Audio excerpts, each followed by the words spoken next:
정신과적인 용어 가운데 불안장애라고 하는 게 있습니다. 이게 이제 원어로 하면 anxiety disorders라고 하는 그런 이름인데요. 그런데 사실 이 장애라는 말과 병이라는 말은 좀 다릅니다. 이 개념이 좀 달라요. 병이라고 할 때는 지금 진행 중에 있는 겁니다. 그러니까 더 나빠질 수도 있고 또 호전될 수도 있고 나을 수도 있죠. 그렇기 때문에 이제 병은 사실 소망을 걸 수 있습니다. 그게 바로 병이라는 거고요. 장애라고 하면 그런 병들이 멈춘 상태입니다. 진행을 멈춰서 이제는 더 이상 기대할 수 없는 상태. 그게 장애죠. 그래서 우리가 장애우들을 특별히 사랑해야 할 이유가 거기에 있습니다. 예를 들면 그렇습니다. 팔에 장애가 왔습니다. 그러면 그 팔이 없던 팔이 생기는 게 아니잖아요. 또 시각에 장애가 왔다. 다시 시력이 회복될 가능성이 없어요. 자, 그런 걸 가리켜서 장애라고 말하죠. 회복이 불가능하죠. 그런데 지금 여기서 말하는 것은요, 불안장애 증상입니다. 이 불안이라고 하는 것은 그런데 사실 정상적인 사람들에게도 있습니다. 아마도 이 불안 증세를 느껴보지 않고 사는 사람은 거의 없을 것 같습니다. 현대인들이 더 그렇습니다. 불안 증세에 시달리고 있습니다. 이것을 불안장애 증후군이다 이렇게 표현하기도 합니다. 걱정되기도 하고 살아가는 게 그렇잖아요. 걱정되고 불안하기도 하고 또 두렵기도 하고 또 스트레스에 시달리고 그러다 보니까 이제 불안한 거죠, 마음이. 어쩌면 우리는 한 생을 살아가면서 이런 정신적인 고통에 많이 시달립니다. 이 불안한 이런 장애에 고통받는 그런 사람들도 많고요. 한평생 아마 사는 삶이 그렇지 않을까. 그런데 어느 순간에 그만 상황이 뒤집히면 불안에 짓눌리게 됩니다. 모두가 다 불안 증상을 가질 수 있고 호소할 수 있지만 어떤 한순간에 이게 상황이 뒤집혀서 그 불안에 짓눌리게 됩니다. 그러면서 이 불안을 저항할 수 있는 능력이 소실돼 버리는 상태가 되면 헤어나기가 어렵습니다. 불안의 노예가 되고 불안에 완전히 사로잡힌 그런 존재가 될 수가 있습니다. 자, 이것을 가리켜서 불안장애, anxiety disorders라고 그럽니다. 그러니까 현대인이 근데 이 누구나 겪을 수 있는 불안장애 증후군입니다. 아마도 여기 앉아 계신 분들 중에서도 이런 불안장애 증상을 앓지 않는 분은 아마 한 분도 없을 것 같습니다. 저를 비롯해서요. 또 정신과적 질병 중에 또 한 가지를 들라면 공포장애가 있습니다. 위험이 없다는 걸 알고 있습니다. 그리고 생각해봐도 충분히 이해가 되고요. 괜찮아요. 그런데 그걸 알면서도 억제가 안 되는 겁니다. 억제할 수 없는 거예요. 그러니까 생각과 마음이 따로따로 노는 거예요. 이성과 감성이 서로 분리되는 그런 시간입니다. 누가 물으면 또 자기 자신도 생각해 보면 아무 일도 없는 거예요. 그런데 불안합니다. 그래서 이런 불안을 원인을 알 수 없는 고통이다 이렇게 표현했어요, 전문가들이. 그렇잖아요. 이게 도대체 생각해 보면 그럴 만한 이유가 없어요. 그러나 생각은 생각대로고요, 가슴은 가슴대로 불안에 떨게 돼요. 이게 바로 공포장애라는 거예요. 현대인들이 많이 공포장애에 시달리고 또 호소하고 있어요. 요즘 아마 의사들 중에서 제일 잘 나가는 의사들이 아마 정신과 의사들이 아닐까 싶습니다. 또 하나 있어요. 공황장애라는 게 있어요. 이 공황장애는 극단적으로 표현하면 죽을까 봐 걱정하는 겁니다. 그래서 모든 상황을 불리한 쪽으로만 생각하죠. 여러분, 이렇게 되면 이건 살 길이 없습니다. 세상에서 제일 미련한 사람이 죽을까 걱정하는 사람이에요. 자동차를 타고 가면서도 죽을까 걱정합니다. 교통사고 날까. 배를 타려니 물에 빠져 죽을 것 같고, 비행기를 타자니 떨어질까 더 죽을 것 같고, 심지어는 이런저런 걱정 때문에 삶이 정상적이지를 못합니다. 그러니까 그 자녀들조차도 자유롭지 못한 경우가 참 많습니다. 공황장애, 저희 가족 형제들 중에 공황장애로 지금 굉장히 고통받는 누님이 한 분 계시는데, 지난 여름에 가서 만났는데 정상적인 생활을 못해요. 완전히 공황장애예요. 심각해요.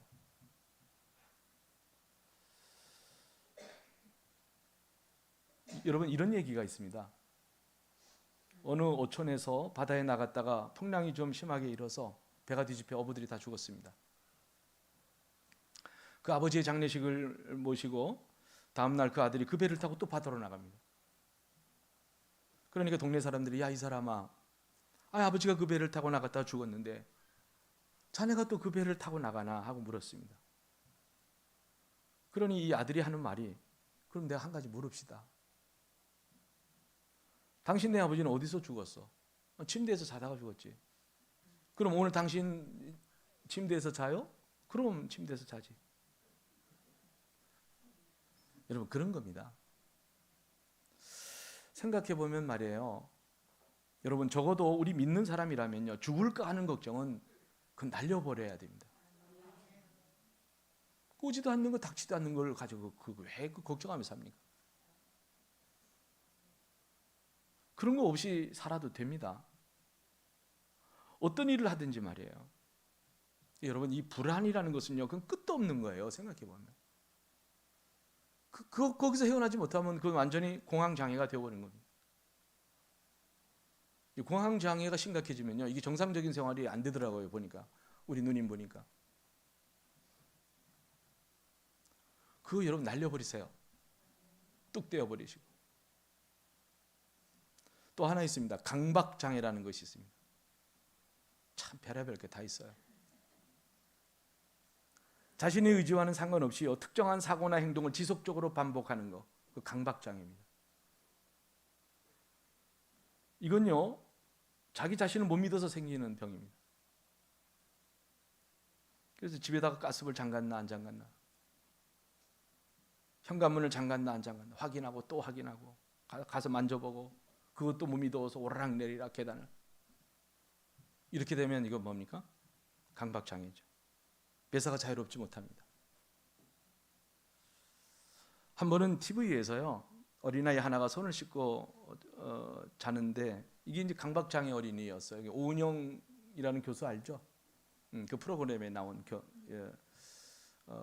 경우인데요. 이 아이가 한 2, 3학년 됐나, 초등학교. 손을 씻고 이제 잠을 자야 되는데, 한 번 씻으면 되는데 계속해서 나가서 손을 씻는 겁니다. 20분 있다 또 나가서 손을 씻어야 됩니다. 그러고 나서 또 20분 후에 또 나가서 이렇게 잠을 못 자는 거예요. 부모가 너무 안타깝습니다. 애가 잠을 못 자니까. 본인도 힘들어서 어쩔 줄 몰라서 막 울고불고 난리예요. 그러면서도 가서 손을 또 씻어야 돼요. 전형적인 강박장애죠. 이런 장애는요, 남자보다 여자한테 더 잘 일어난다고 그래요. 자, 여러분, 성경이 말씀하고 있어요. 하나님의 평강이 그리스도 예수 안에서 너의 마음과 생각을 지키시리라. 믿으시면 크게 아멘 합시다.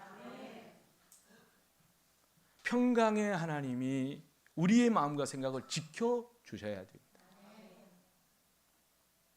결론부터 말씀하면요, 우리 마음은 우리 마음대로 못합니다. 내 마음 나도 어쩔 수 없어요. 하나님이 우리에게 평강을 주셔야 우리가 평안할 수 있어요. 살아보니까 그렇잖아요. 하나님이 우리 마음을 다스려 주셔야 돼요. 그분이 우리를 다스릴 때 내가 평안할 수 있는 것이지, 내 스스로 평안하지 못합니다. 세상이 우리를 그냥 두지 않잖아요. 여러분, 그래서 또 평강은 빼앗는 게 아닙니다. 돈은 벌 수 있을지 몰라도 평안을 돈으로 살 수 없죠. 평안을 벌 수는 없습니다. 출세를 얻어낼 수는 있지만 노력해서 평안한 잠을 잘 수 있는 것은 아닙니다. 그러므로 이 평강이라는 것은요, 빼앗는다든가 탈취한다든가 쟁취할 수 있는 게 아니에요. 싸워서 얻을 수 있는 것도 아니에요. 적어도 평안은 그렇습니다. 돈이 있으면 평안할까요? 남이 누리지 못하는 거 내가 다 누리고 살면 정말 마음에 평화가 있을까요? 안 그렇습니다. 부자는 부자 나름대로 불안이 있어요. 불안에 떨고 살고요. 여러분, 전쟁도 그렇잖아요. 누구나 전쟁 싫어합니다. 그런데도 누구나 다 평화를 원하죠. 평화를 원하지 않는 사람은 없어요. 지금도 우크라이나에서는 전쟁이 계속되고 있지만 여러분, 전쟁해서는 안 돼요. 전쟁하면 안 되는 겁니다. 왜요? 너무나 희생이 크잖아요. 다 죽으니까. 그런데 학자들이 지적을 했습니다.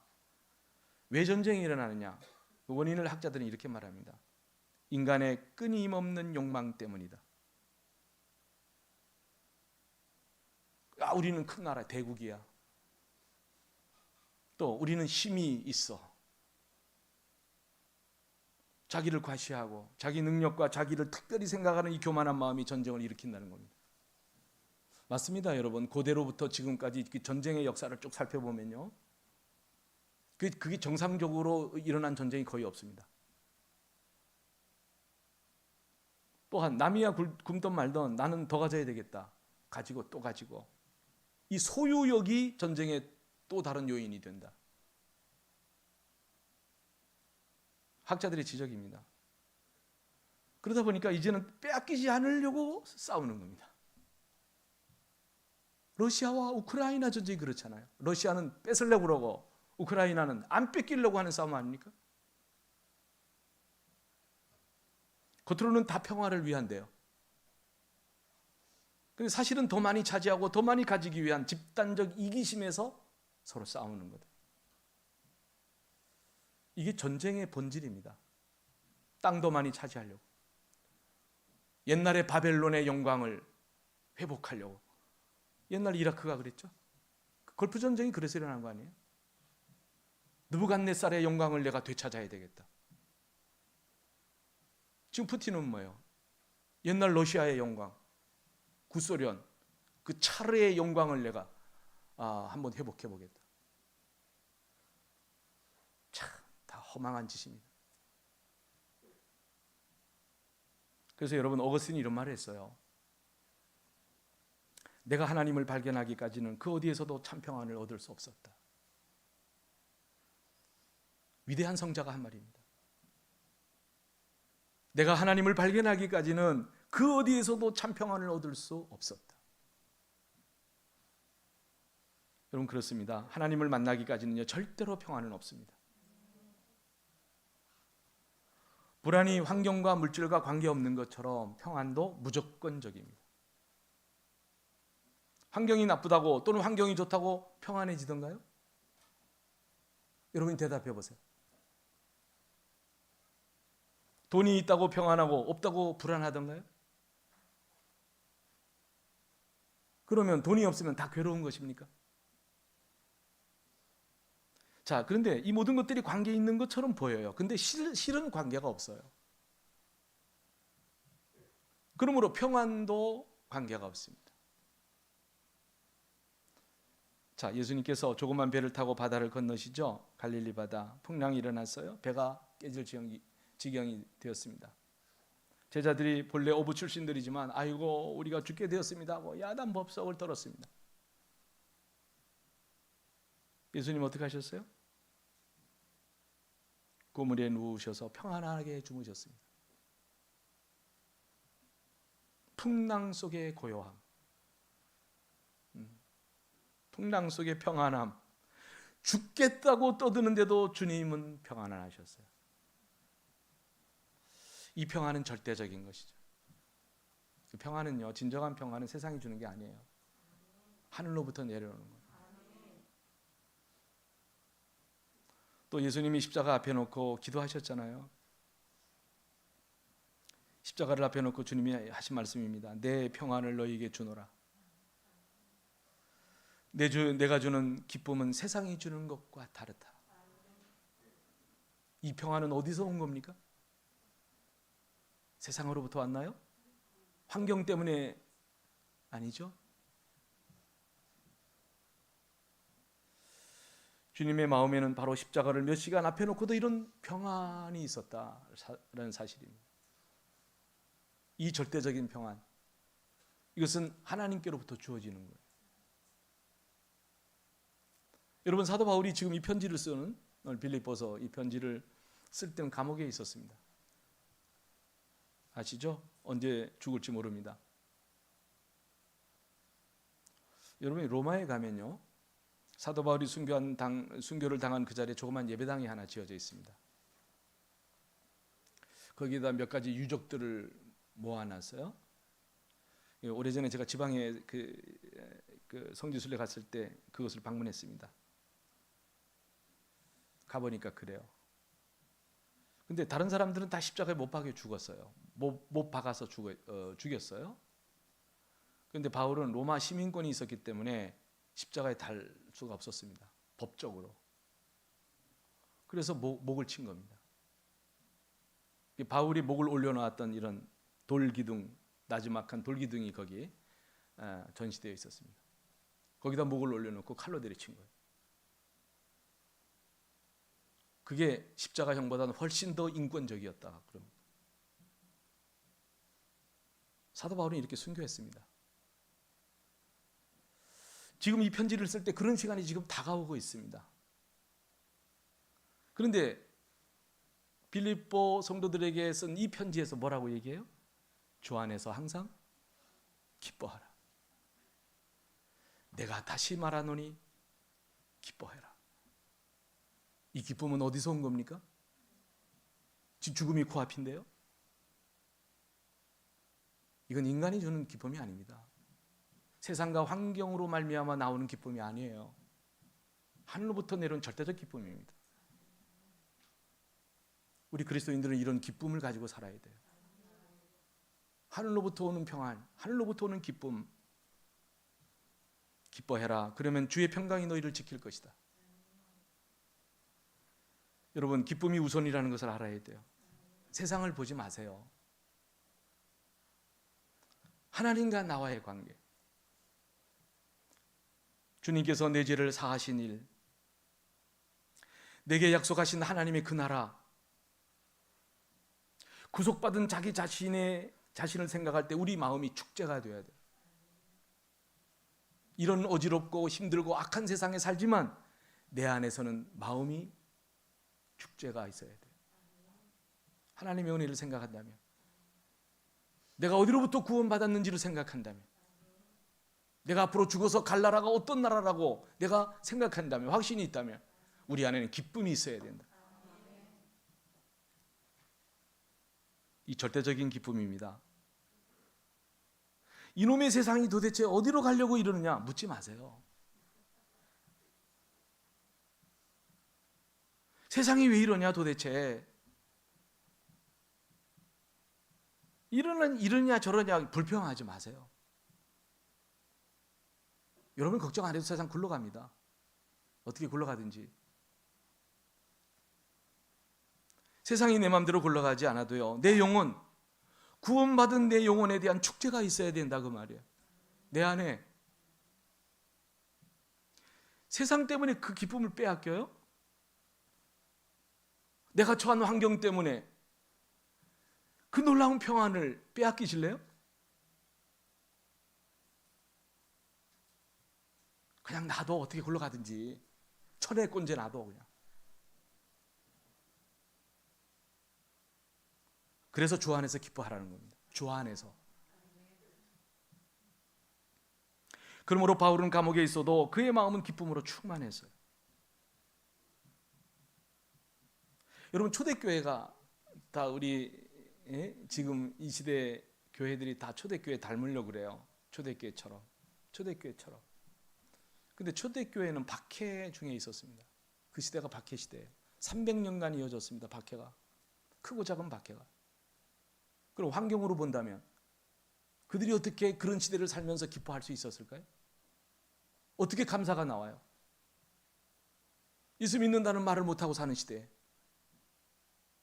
예수 믿는 사람들을 붙잡아가는 게 두려워서 뭡니까? 땅 속에 땅을 파서 들어가서 그 땅 속에서 낳고 자라고 그 안에서 죽었는데 그게 그런 환경에서 어떻게 감사가 나와요?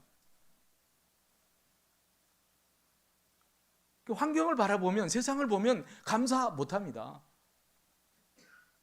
그래서 하늘로부터 오는 감사. 그래서 주 안에서 기뻐하라. 그래서 바울은 감옥에 있어도 그의 마음은 기쁨으로 충만했다 그 말입니다. 그럴 때 주의 평강이 함께합니다.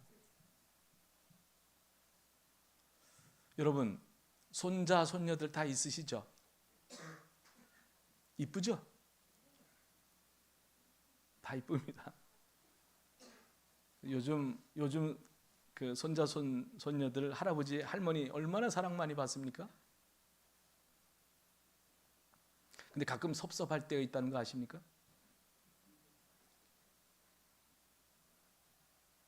애들이 아프면요 꼭 엄마만 찾아요. 그렇게 잘해주는데도요 제가 우리 은유한테 쓴 용돈이 얼마인지 아십니까?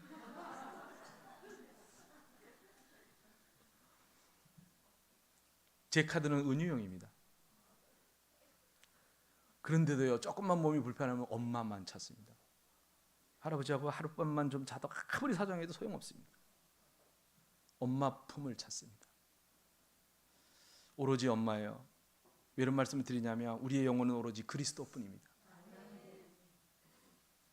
어린아이가 엄마 품에서 평안을 느끼듯이 자기가 어디 아프면 엄마를 찾듯이 우리 그리스도인에게는 오직 그리스도뿐이에요. 그리스도와 만나고 그리스도와 화평하고 하나님과 화목된 그 관계, 그 기쁨 속에서야만이 진정한 평안이 있다. 오늘 바울이 또 나가서 관용하라 그랬어요? 관용해라 그랬잖아요. 너의 관용을 모든 사람에게 알게 하라. 여러분 이 관용의 덕이라는 것은요 이거 일방적인 겁니다. 이해와 인내와 용서를 넘어서서 상대방이 어떻게 하든 말든 어떻게 나오든 말든 상관이 없습니다. 내 기쁨으로 저를 덮는 겁니다. 이게 관용이에요. 상대방이 어떻게 나오느냐에 따라서 내가 응답하는 게 아니라 내 만족으로 저를 덮는 거예요. 내 충만함으로 저들을 사랑하는 겁니다. 이게 관용이에요. 계산적이질 않습니다. 그래서 관용은 이유가 없어요.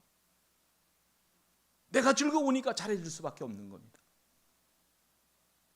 내가 기쁘니까 그 기쁨으로 상대방을 덮어주는 겁니다.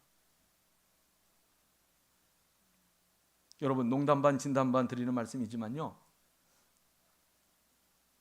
제발 주일날은 집에 돌아가서 절대로 남편과 싸우지 마세요. 그리고 아이들 나무라지 마세요. 왜요? 내가 오늘 은혜 받았으니까. 좀 못마땅하고 꾸중할 만한 일이 있어도 오늘은 주일이다. 내 마음이 이렇게 기쁘기에 너희들을 내가 다 용서한다. 이게 관용이란 말입니다. 은혜롭게 예배드렸다고 나갈 때는 목사님 은혜 받았습니다 해놓고 나가서 쌈밥질.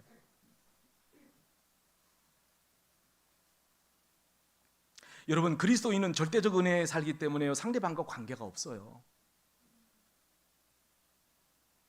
관용하는 겁니다. 그러기에 원수도 사랑할 수 있는 거예요. 상대방을 보고 사랑해요? 그건 계산적인 사랑이지. 상대방이 나에게 어떻게 대접하느냐, 어떻게 나오느냐에 따라서 내가 그를 사랑해요? 그건 진정한 사랑이 아니에요. 그건 아가페 사랑이 아니죠.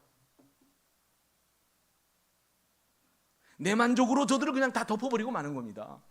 내가 기쁘니까, 내가 평안하니까, 내가 만족하니까 어떻게 나오든 말든 그냥 덮는 겁니다.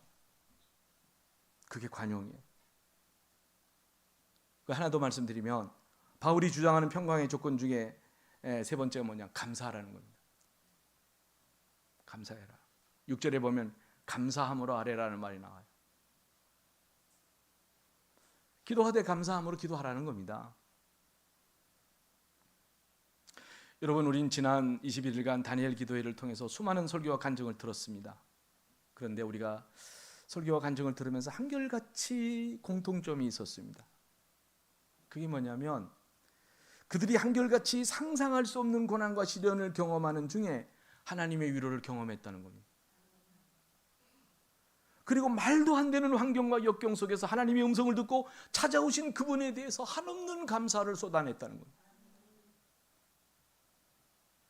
인간적으로 생각해 보면 감사할 수 있는 환경이 아닙니다. 그래서 여러분, 환경은 무관한 겁니다. 사실은요. 우리 그리스도인들에게 있어서는요, 정말 죽을 것 같은 지경에서 다시 그들이 설 수 있었다고 고백하는 그 간증, 말할 수 없는 감동과 은혜를 받았기 때문에 우리는 너무 계산적이죠. 우리는 너무 상대적이에요. 네가 이만큼 해주면 내가 이만큼 한다는 겁니다. 기브 앤드 테이크죠. 우리 그리스도인은 그렇게 사는 존재들이 아닙니다. 여러분, 감사함으로 아뢰라. 우리가 답답하고 괴로운 일 많잖아요. 잠깐 멈추세요.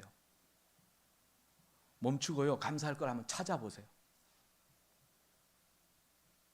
이리 뒤지고 저리 뒤져서라도 감사할 거리를 한번 찾아보세요. 그리고 감사함으로 한번 아뢰보세요. 하나님 앞에 감사와 더불어 기도하세요. 평강의 하나님이 여러분을 지켜주실 겁니다. 하늘의 평화로 입혀주실 겁니다. 세상이 주는 기쁨이 아니라 하늘로부터 오는 기쁨을 여러분 체험하실 겁니다. 마음과 생각, 감성과 지식을 지켜주실 겁니다.